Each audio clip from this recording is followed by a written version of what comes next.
अब वेनेजुएला ही नहीं बल्कि पूरी दुनिया की नजर ईरान पर है, जहां पिछले 2 हफ्ते से जनता का हिंसक विरोध प्रदर्शन जारी है। ईरान में विरोध प्रदर्शनों पर सुरक्षा बलों की हिंसक कार्रवाई के दौरान अब तक कम से कम 2571 लोग मारे गए हैं और ये आंकड़ा तो ईरान के अधिकारियों ने पेश किया है। मौत का वास्तविक आंकड़ा तो इससे कहीं अधिक हो सकता है। दूसरी तरफ अमेरिका लगातार ईरान पर सैन्य दबाव बना रहा है। ऐसे संकेत मिल रहे हैं कि कभी भी अमेरिका ईरान पर हमला कर सकता है। अमेरिकी राष्ट्रपति डोनाल्ड ट्रंप ने ईरानियों से वादा किया था कि आप विरोध करते रहिए, मदद रास्ते में है। तो चलिए आपको ईरान में जारी विरोध प्रदर्शन और अमेरिका की सैन्य हमले की चेतावनियों से जुड़े 10 बड़े अपडेट यहाँ पर बताते हैं। ईरान की खामेनेई सरकार भले दावा कर रही है कि सब कंट्रोल में है, लेकिन जमीन पर जनता का विरोध प्रदर्शन शांत होने का नाम नहीं ले रहा है।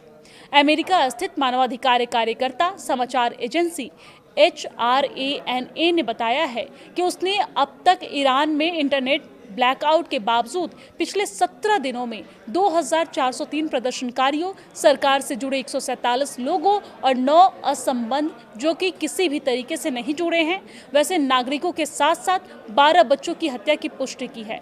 वहीं एक ईरानी अधिकारियों ने न्यूज एजेंसी को बताया है कि 2000 लोग मारे गए थे, लेकिन इसके लिए आतंकवादी दोषी थे। इससे पहले मंगलवार को ट्रंप ने अपने ट्रुथ सोशल प्लेटफॉर्म पर लिखा था कि ईरानी अधिकारी इन हत्याओं के लिए बड़ी कीमत चुकाएंगे।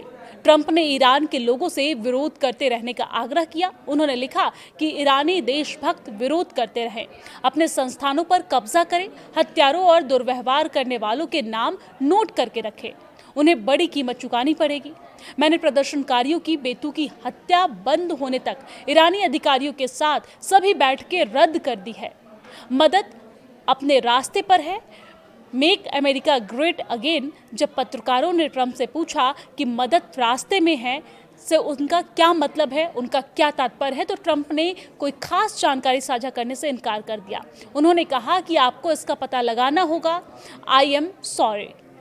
आपको जानकारी दे दें कि ईरान की सरकार ने अमेरिका पर आरोप लगाया है कि वो विरोध प्रदर्शन को बहाना बनाकर सैन्य हस्तक्षेप की कोशिश कर रही है।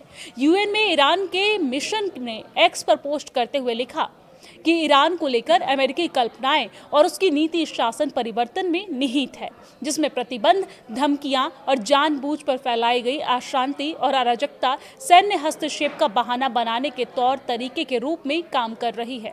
आज ईरान में विरोध प्रदर्शन को लेकर पहली फांसी होने वाली है।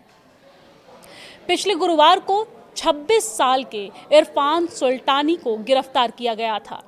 एक हफ्ते ही मुकदमा चलाया गया, दोषी ठहराया गया और फांसी की सजा सुना दी गई। मीडिया रिपोर्ट के अनुसार उन्हें बुधवार को ईरान में फांसी दे दी जाएगी।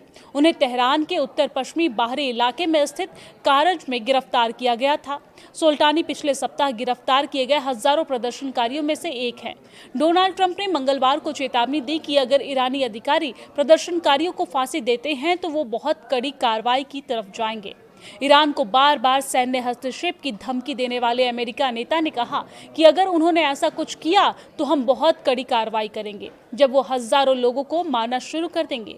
अगर आप मुझे फांसी के बारे में बता रहे हैं तो हम देखते हैं कि ये उनके लिए कैसे होता है। बहुत सारे ऐसे संकेत एक साथ मिल रहे हैं जो दिखाते हैं कि अमेरिका किसी भी वक्त ईरान पर सैन्य हमला कर सकता है। अमेरिकी विदेश विभाग ने कहा कि अमेरिकी नागरिक को तुरंत ईरान छोड़ देना चाहिए और यदि ऐसा करना सुरक्षित है तो जमीन के रास्ते ईरान से अर्मेनिया या तुर्की जाने पर विचार करें। इसके अलावा ट्रंप ने वो मदद रास्ते में है वाला सोशल मीडिया पोस्ट तो किया ही, और एक संकेत इजराइल से मिला है, जहां पर इजराइल की सुरक्षा कैबिनेट ने मंगलवार को स्थानीय समय अनुसार शाम 7 बजे एक आपातकालीन बैठक बुलाई थी और इस बैठक का एकमात्र एजेंडा ईरान था।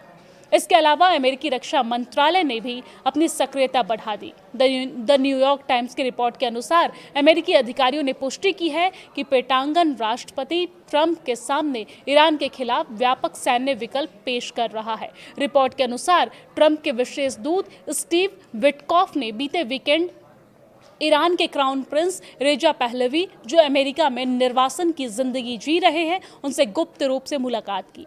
एक वरिष्ठ अधिकारी ने दोनों ने विरोध प्रदर्शन पर चर्चा की है। आपको बता दें कि एक रिपोर्ट के अनुसार तेहरान में मौजूदा एक आंखों के डॉक्टर ने ये बताया है कि वहां के केवल एक अस्पताल में 400 से अधिक लोग ऐसे आए जिनकी आंखों में गोली लगने के कारण वो चोटिल हुए हैं। हालांकि एक न्यूज एजेंसी के रिपोर्ट के अनुसार एलन मस्क की सैटेलाइट इंटरनेट सेवा देने वाली कंपनी स्टारलिंक ने ईरान के लोगों को मुफ्त इंटरनेट की पेशकश की है। ईरान में इंटरनेट ब्लैकआउट 5 दिनों के निशाने को पार कर गया है। ब्लूमबर्ग की रिपोर्ट के अनुसार ईरान के लोगों के लिए मेंबरशिप फीस माफ कर दिया गया है ताकि ईरान में रिसीवर वाले लोग बिना भुगतान की सेवा का उपयोग कर सके।